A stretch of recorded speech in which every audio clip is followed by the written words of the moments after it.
Hi there. Welcome to the Sam Sorbo Show. I'm your host, Sam Sorbo, and I'm talking today with Paola Brown. She's actually hails from Brazil, but you won't hear that in her accent.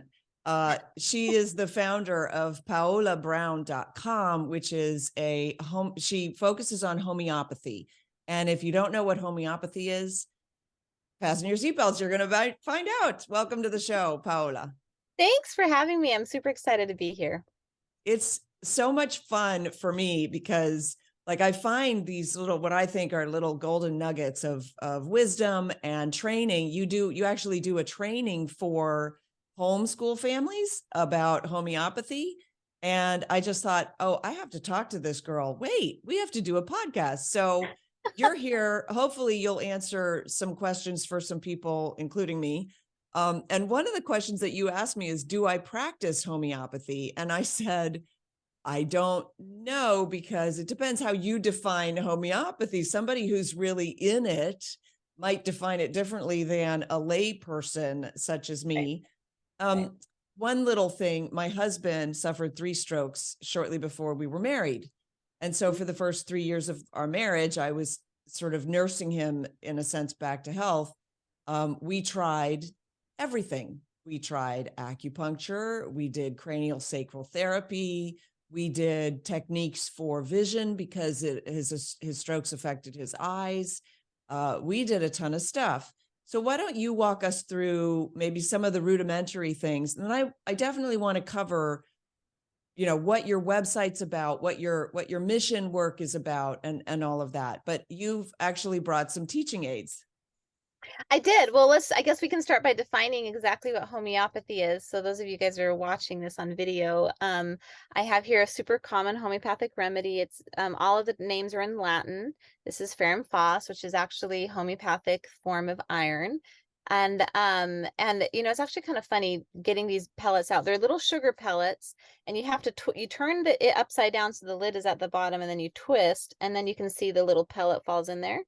And that's because the medicine's coated on the outside and you're not supposed to touch it. It wipes it off, so you pull the lid off and then you pop it under your tongue, and that's how you take it. And not all of them have this cool little mechanism. I have bottles that I just tap it into the lid, just old school style. But basically, homeopathic medicine is a wonderful system of medicine. Now, in the United States in particular, people confuse homeopathy with like home remedies because that word home is in there, and that's super common. If you were in England, for example, it's less confused because the royal family has used homeopathy for a long time, and it's a little bit more understood in the culture, mostly because of the royal family. But in short, it's a non-toxic form of medicine that stimulates your body to heal itself. And it follows this principle of like heals like. So whatever symptoms a substance produces in its crude form, it will stimulate a cure if you have those same symptoms in an illness. So like a quick example that will make this click is onion. If you were to stand at your counter and let's say you're in a small room and you start chopping an onion, a red onion, and you chop like a bucket of them because you're doing your whole year's supply of onions, right? What symptoms would you develop, Sam? What would you say? Runny nose and teary eyes. And I'd Yes. probably want to run screaming from the room. Yes, that's perfect. Exactly. So, and in homeopathy, we get very finite with the symptoms. So what kind of a runny nose? Would it be like green and thick? No, I don't think so. That's right. It would be clear, kind of like egg white, like uncooked egg whites. And so in homeopathy, we really drill down to like the details of the symptoms. It's not like, you know, thick green, infectious type runny nose, like you're Right. clearing something. It's just kind of my mom would always wipe my nose and she'd look like, oh, it's white. So you're not sick. This is probably, you're sneezing from something outside. So basically, we look at those symptoms that the onion stimulates in its crude form. Then what happens is a homeopathic pharmacy, which homeopathy in the United States is legally a drug. So it's prepared in an FDA inspected facility, and they dilute it down to the point that the original substance is non-toxic. It's not really in there. And you take that remedy, and let's say you have a cold or you have allergies and you have egg white runny nose, you have watery eyes, and strangely enough, when you go outside, your symptoms improve. which you just said you'd want to run out of that room, right? You want to run out of that cloud of like invisible onion air or whatever. But when Sure. you go outside, that improves, which is kind of strange for allergies because typically people get worse when they go outside. But if you tend to get better when you go out into the open air, like your symptoms improve or your cold improves, that's so you're looking at those symptoms and you're matching those symptoms to the remedy and it stimulates a cure. And it's really fascinating medicine. There is this acronym in the homeopathy world, TEETH, and we say tried everything else, then homeopathy. For whatever reason, homeopathic medicine tends to be kind of the last thing people think about or turn to, but it works so well. And I have an amazing story of how I found homeopathy, which stimulated for me to write this curriculum for families because it's such powerful medicine. So it's different than herbals. Yeah, I mean, I'd say they're cousins because like onion is technically, a plant and we have like chamomilla, that's an herb, but we have the homeopathic form of chamomilla. So some of our medicines are made from herbs, but it's the preparation and the final result that makes it homeopathic and the application is different. How you select the medicine. Okay. So I'm sorry. I'm struggling to really understand this. How did we resolve the teary eyes from the onion? So it's the law of similars. Simillimum center, which is the Latin form for let likes be cured with likes. So the way that it resolves it is at a cellular level. You're sick, you have an illness, you have a cold, and your body is struggling overcoming that. You introduce this remedy that stimulates your body to think it's interacting with an onion, and that stimulates a cure for the actual disease. It's like tricking your body, kind of. It's really cool. Okay. Okay. So I'm not introducing the symptoms. I'm introducing the cure for the symptoms. Yes, exactly. Interesting. You're smart.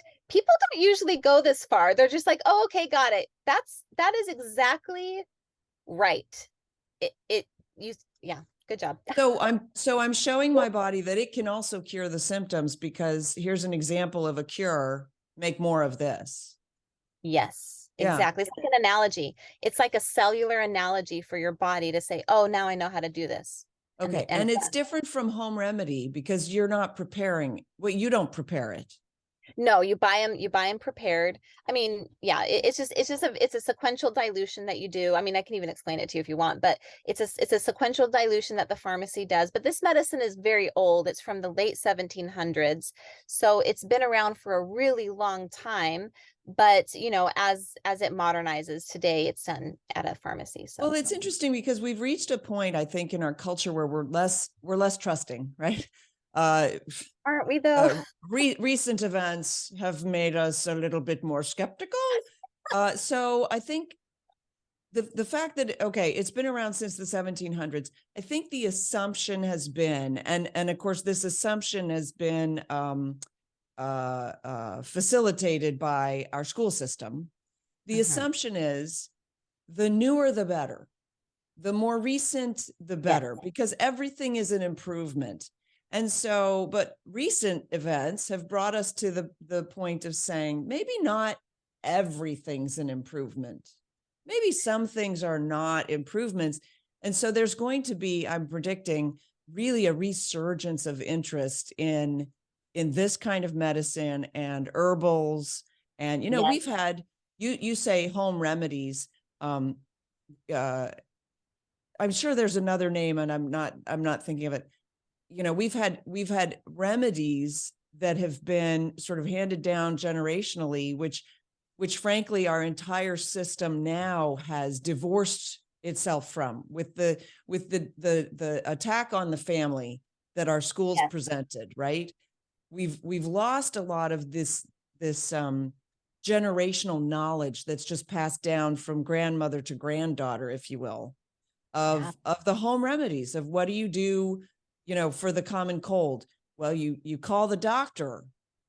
No, that's not what they used to do, and people were much more resilient. I Yes. guess. That's Yeah, go ahead. exactly, I think the pharmaceutical industry has done a really good job of divorcing us from our mothers who, my grandmother and your grandmother, I can promise you were okay with fevers. I can promise you they were okay with it. They were comfortable with it. Just drink some water, sleep it off, you'll get better. My generation and the younger generation is terrified of fevers, although some of that knowledge is starting to creep its way back in because truth will come out. But I totally agree. I think that we have learned to be distrusting of what is new. And you know what you should trust least as far as newness goes? Drugs.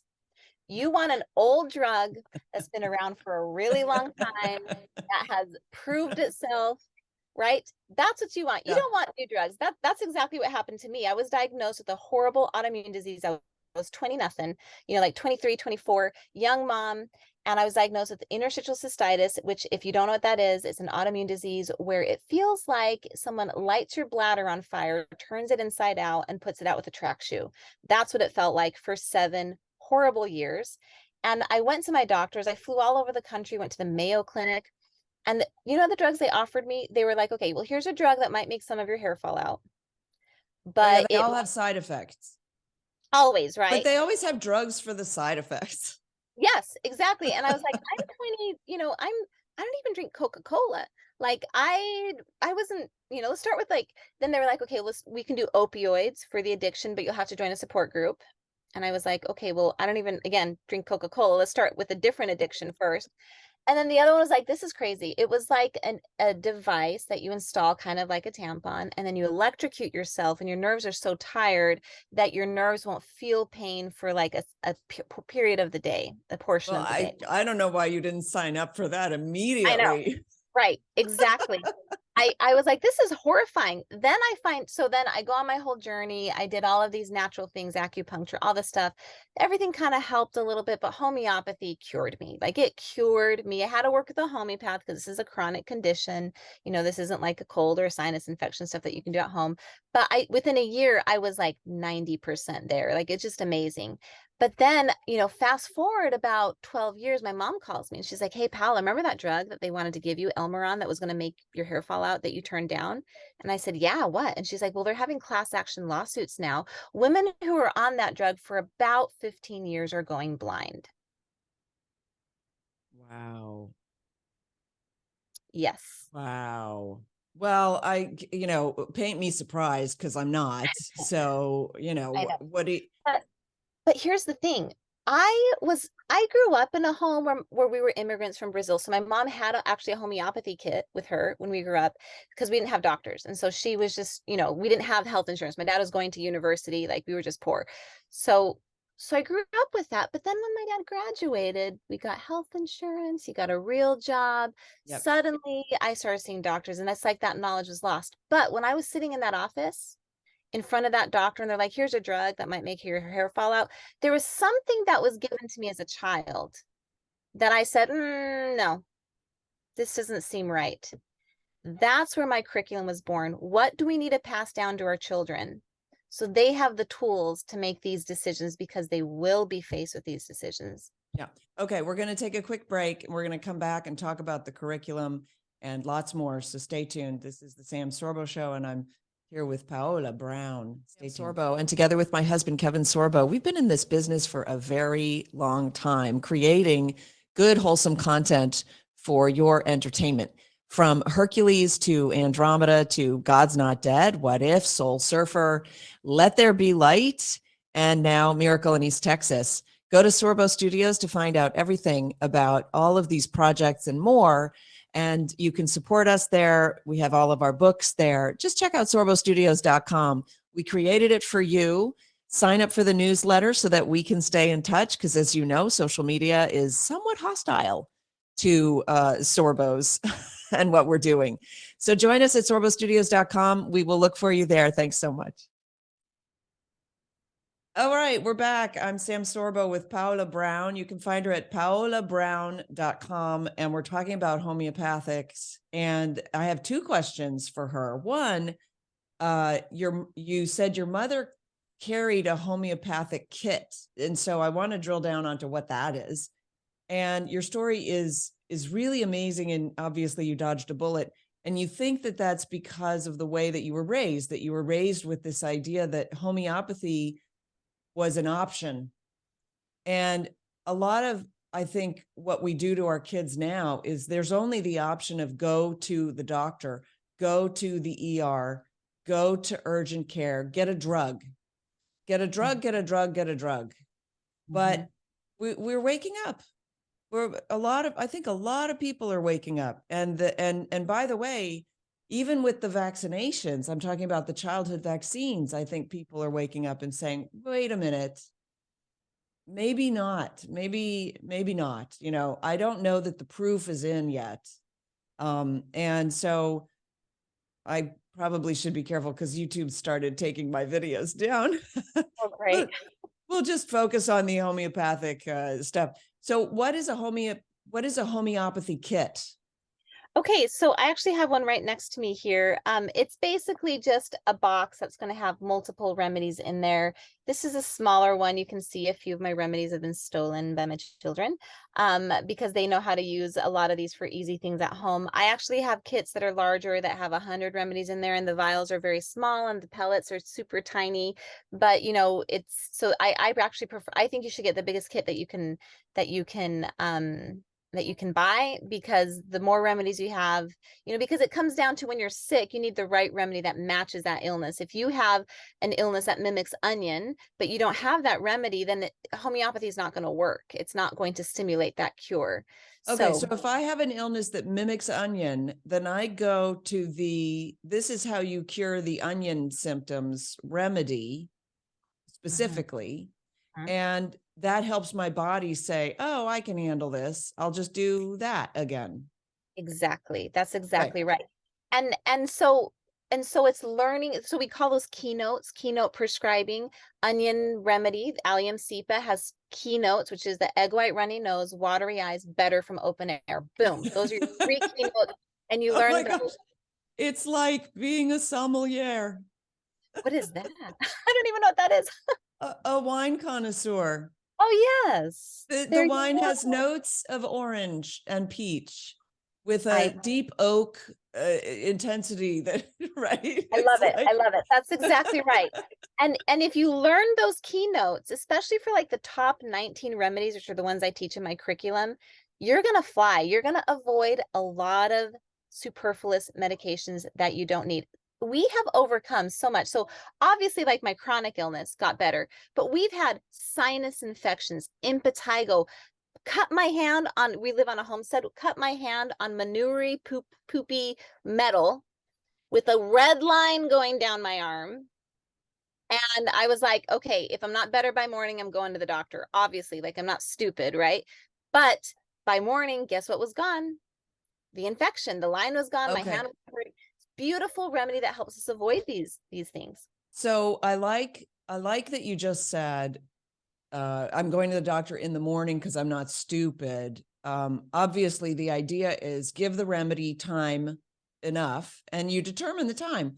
But when you have an emergent condition, if your leg gets cut off, homeopathy is not going to address that. No, if your arm across the street, go to the hospital.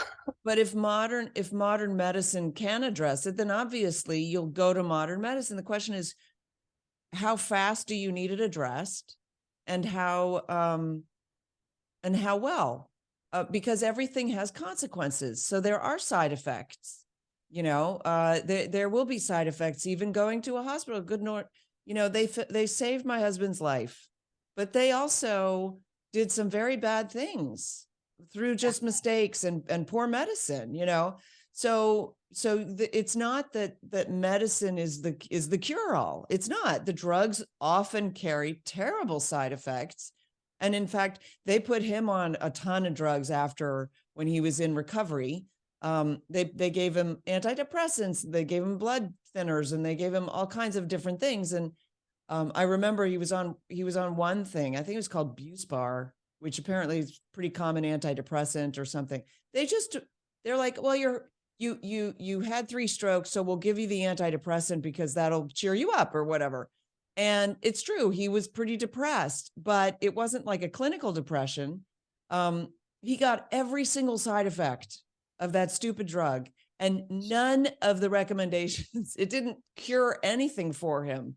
So he called his doctor. He said, can I go off of this? The doctor said, yeah, if it's not helping you, just go off it. So he went off it and it got worse. So he called the doctor back and he said, could it make me worse going off of it? The doctor said, no, there's no withdrawal symptoms from that drug. And I said, you don't call the doctor about a pharmaceutical, you call a pharmacy person. So he called the pharmacist and we asked the pharmacist, are there withdrawal effects, side effects? Like, do you have withdrawal from this drug? And the pharmacist said, absolutely. What's going on? And we told him, he said, yeah, that'll last a couple days and then you'll be fine. So I'm just saying, like, don't just take the first person's word for everything. You have to do your own research. And part of the reason that you and I are talking today is I decided to do my own research. I wanted to chat with you. And I'm hoping that people get something out of this conversation because you are offering opportunities for people to learn. So I want to drill down on that. You have a curriculum because honestly, like I'm ready to go buy the biggest kit that you sell. I assume you sell the kits. I'm not even sure, but it I sounds like actually don't. I mostly focus on education, but I am going to be launching a little starter kit pretty soon here. But I will give you and your followers great resources for a lot of great kits out there. fantastic. So, and then I want to talk to you about your farm, but okay. So I'm ready to just go buy the biggest kit. Like that makes sense, but I still don't know how to do it. Right. Okay. So there's so much that you said there that was just so spot on. My son is 15 years old right now, and I'm teaching him how to drive. And of course, I'm teaching him how to drive defensively, right? Because he needs to be safe on the road. That is what my curriculum does, is it teaches you how to navigate your health defensively in a world where there is this onslaught. Your husband, the drug that he took, we teach in my curriculum this concept of the number needed to treat. Okay, what does that even mean? It's fascinating. This has nothing to do with homeopathy, but my curriculum is about health and homeopathy, learning to ask good questions. The number needed to treat is, if you have a drug the doctor prescribes to you and the number to treat is 1, that means one person takes the drug and one person will be helped by that drug. The lower the number, the better. But if you look at the number needed to treat, for example, my dad was put on a statin drug. We looked it up. It was something like 68, 90. That means 90 people have to take the drug before one person is helped. But then we looked at the rate of the side effects. And I said, Dad, you have a higher chance of developing side effects for this drug before you're ever going to be helped by it. And my dad was like, well, that doesn't sound great. Where do you find this number to treat? Is that like a statistic or? Yeah, most drugs have them. And you just, like, for me, I just Google the drug name and I search NNT, or I'll type out number needed to treat, and I'll dig and I'll dig and I'll dig until I find it. Do you think pharmaceutical companies want this number to be easily found? No, but it is often there for a lot of these drugs. So that's a good example of driving defensively. You go to the doctor and you learn to ask questions. That's a whole nother lesson in my curriculum. And actually, your listeners might want to just download the 3 free lessons, because one of the lessons they'll get is learning to ask questions. And that's asking questions about, why do I need this drug? Could 2 things be happening at once? What is the number needed to treat? They learn to formulate questions, because that puts you in a position of power. I remember as a young mom, and maybe you can't relate to this because you seem pretty confident, but when I was a young mom and I went to the doctor, I felt like I couldn't ask questions and I had to do everything that they told me to do. And that's not driving defensively. That's being very vulnerable to whatever they want. And so I learned pretty quickly, thanks to my own health struggles, and I took the driver's seat there. And so that's really what we're trying to pass on to these kids, is what did I have in my mind when I sat in front of that doctor and they said, you should take this drug that might make your hair fall out? What triggered in my brain to say, hang on a second? And you know what happened? I said to my doctor, I'm sorry, with all due respect, this is crazy. I can't do any of these. She put her hand on the table next to mine and she said, then you'll do it right. Go out and find a cure. Wow. Clearly, what? Yeah. The doctor said that? Yes, she said that.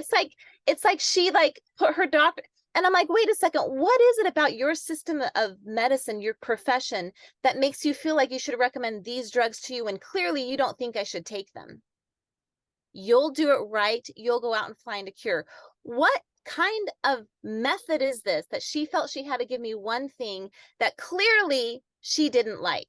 Okay, hold on. I have to ask because that's just crazy. Was she like pulling your leg? Like, was she not sincere? Was she a really kind woman who the pharmaceutical industry had bought? She was a What would very, possess her? she was, That I makes think she was a very kind woman, and I'd worked, her husband delivered a bunch of my, two of my babies. And there was this kind of like, long-term relationship between the couple. I think she felt comfortable opening up to me like that. wow. Wow. It's amazing when you get to peek a little bit behind the curtain. Okay. I have to talk to you about something because you say you're teaching your son to drive defensively. Boy. And that is in a sense sort of you take the wheel when you're handling your medical condition, right? So you equated driving defensively with driving offensively. It's what I call that. Mm-hmm. And I know we don't like the word offensive Right. because it's offensive. But in fact, when you said you're teaching your son, we should all teach our children to drive defensively. And I immediately in my head, I went, no, I taught my children to drive deep, sort of offensively. Wait, did I say that right? To drive defensively, we shouldn't teach them to drive offensively. They need to control the road as much as they can. And in that I way, probably am not things, good enough at sports, but offensive is like when you are running your play, you're in charge, right? Is right. that I ran track. Basically, that's what I'm tracking. But what you meant with drive defensively is actually drive offensive. Like it's just it's a language thing, it's a rhetoric thing. But it's so fascinating because then when you explained that you felt defensive, okay, in the doctor's office when the doctor said you have to do this and you didn't take over, you said, oh, I guess I should be doing that for my kids, right? But when it was your health at stake and you were like, wait, I like personally, like, I can't do that. Yeah. Then you took the offensive and you said, okay, I need to take the lead on this because these people aren't leading correctly. That's And right. that's, we want to empower our children to take the lead. That's what we want. We want to create leaders because we're going to need them. We want to empower our children to be leaders. So we should teach them to be offensive or be on the offense is what I'm trying to say, not to be offensive, although my kids sometimes can be offensive. We want to teach them to take the offense. And what you're doing with your class is you're training parents in how to take the lead. We can get away from offensive, defensive. Take the lead, right? Yeah, be in And charge. It's it's your your health. show. And to that end, I'll tell you a quick story. When I was, because you accused me of being, large and in charge or whatever, and being confident. It was a good thing. When I know, and I'll take it.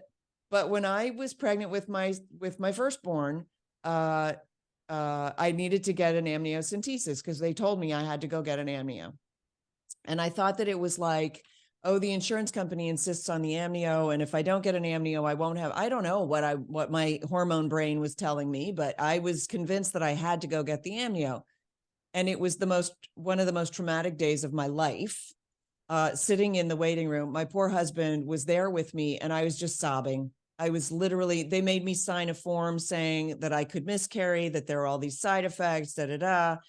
And I take forms very seriously. When I put my signature on something, it does something to me internally. Like I was beside myself. And when my second one came around and the doctor said, okay, we've got you scheduled for your amnio, I took the lead. And I called the doctor and I said, so tell me, why do I need the amnio? And he said, well, it will tell you about birth defects. Now, mind you, I'd had a couple people tell me that they'd gotten negative results or, bad results, and they kept the baby and the baby was just fine. So I was armed with a little bit more information about how reliable amniocenteses are. Mhm. And the doctor said, to find out about birth defects. I said, okay, and then what? And he said, well, basically, you decide if you want to terminate the pregnancy. And I said to him, but I won't terminate the pregnancy. And he said, oh, bless his heart. He said, but then there's no reason to do the test if you're not going to act on the results. And I was like, it was like a weight was lifted off my shoulders.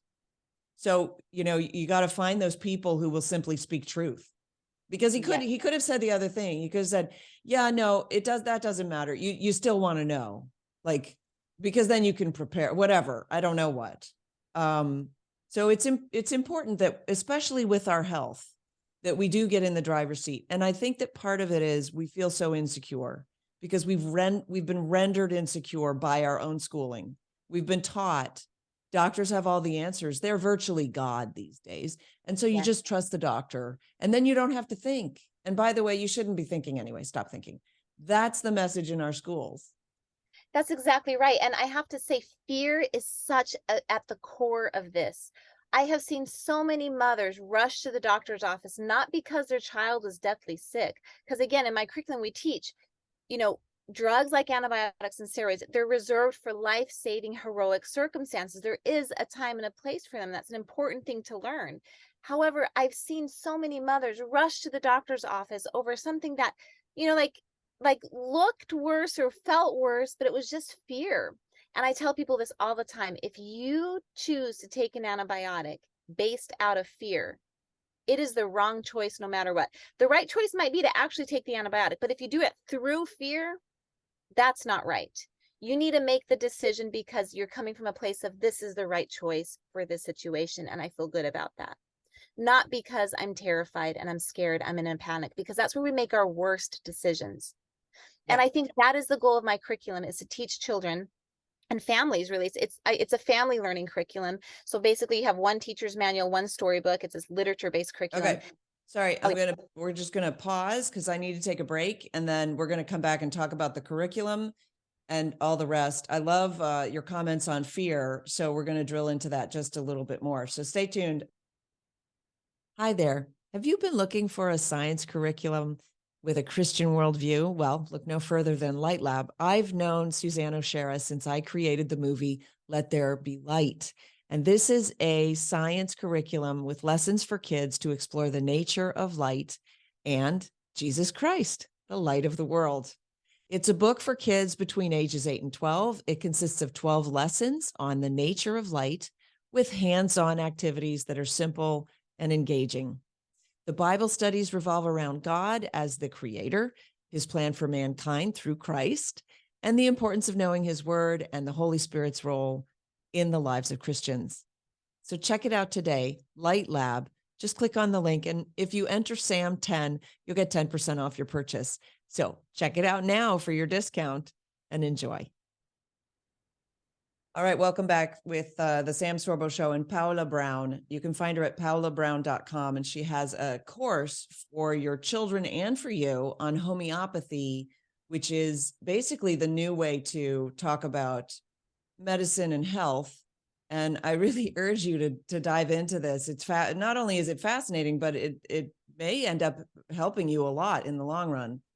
Drugs are not without their side effects, and homeopathy actually empowers the body to heal itself, basically, is what I've learned today. So we're going to talk about the curriculum, but before we do, Paola, you talked about fear, and I want to say fear, we need to get our fear under control, because fear prevents learning. Anxiety shuts the brain down, and we thinking, and we either become just paralyzed, or we go to whatever our rote sort of functions are that we would do almost automatically, but we disengage from thought, and that's very dangerous. And so you were saying, if you take anything out of fear, it's the wrong decision. That's exactly right. I'm a Christian. I'm a person of faith, and I feel so strongly that fear is the opposite of faith. Let's say, I actually had this terrible experience once where I was in London and I was walking down the street and I was feeling confident. I was in peace. I was doing well. And suddenly I had a very strong, uneasy feeling, fearful feeling. And I realized I was being trailed by someone. And I was able to get out of that situation. It was scary, but I got out of that situation. And if we are constantly walking in fear, How will you know when you're actually in danger? You need to be in peace. You need to be centered for God to be like, there's a shift. There is something wrong.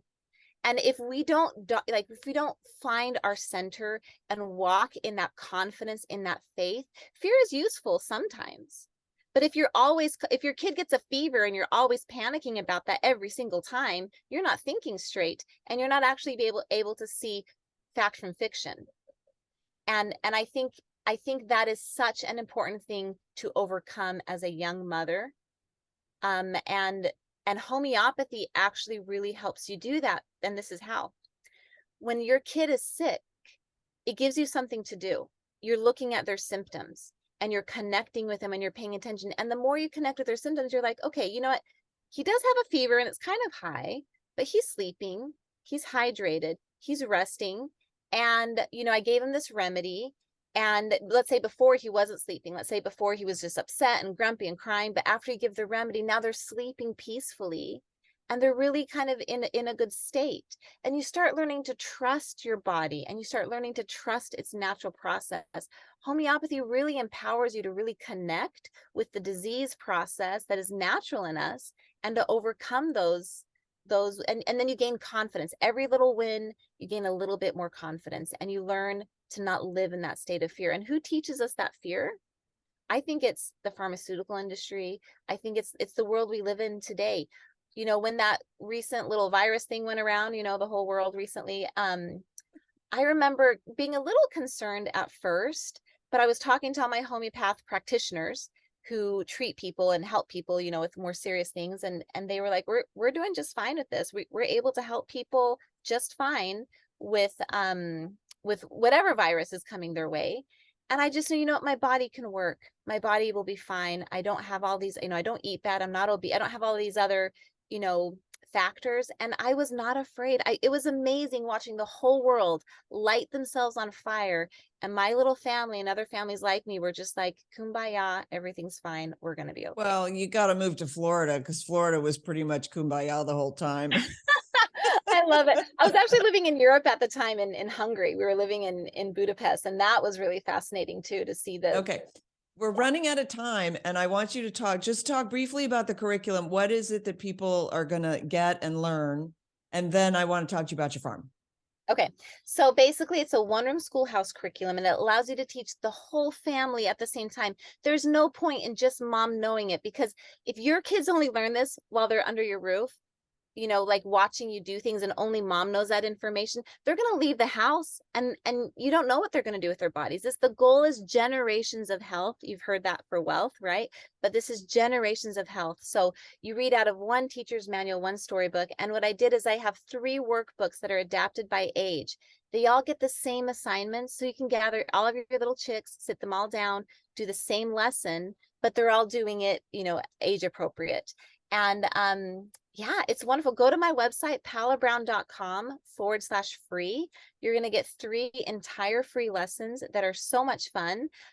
You'll get a read from the storybook. You'll get the assignments, all of the adapted levels. And I really just want you to see your family being transformed, having that confidence. They're going to learn 19 different remedies. They're going to know all those keynotes to those remedies. And my goal for you is to have that generational health for your family. That's just amazing. Now you guys live on a farm, but I saw that you gave up the farm for 2 years. You rented it out and you went traveling to Hungary? Yeah, my husband's work sent us away for 2 years, so we did that, but we are back now and busy. We got our cow bred. We're going to start milking her soon. We have our chickens, we have our garden. Yeah, it's really great. We are wanting to get a larger property, so we're really working on that right now. So Because did I read you're on a single acre? No, we were on about 5 acres and now we're in the process of getting 18. So we're Very cool. Yeah, it's Where really is great. that? What state are you in? I'm actually in Texas right now. Okay, very good. I'm just a little jelly. I've been working on getting chickens and it's not going well. They're super easy. At first Yeah, they're a little too easy for the predators. Oh, And delicious apparently. So so struggling a little bit there. We'll get it sorted out, but I've got pretty nasty predators in my area and they do love the taste of chicken. So Yeah. In Texas, one day I went to the barn and I saw a huge rat snake with chicken feet sticking out of its mouth. So I feel you with the predators. It Yes, was pretty fun. exactly. And they're stealthy and they know how to hunt, right? Yeah. Better, maybe better than we do anymore. So, well, very cool. So people can go to paolabrown.com and it'll be in the comments, the correct spelling and everything.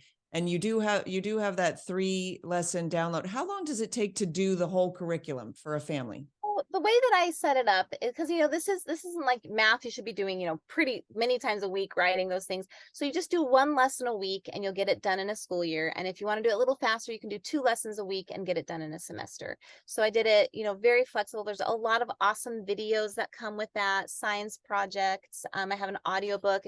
Reading aloud is exhausting. I love listening to books in the car with the kids. So I made it as simple as possible for you to just jump in and go.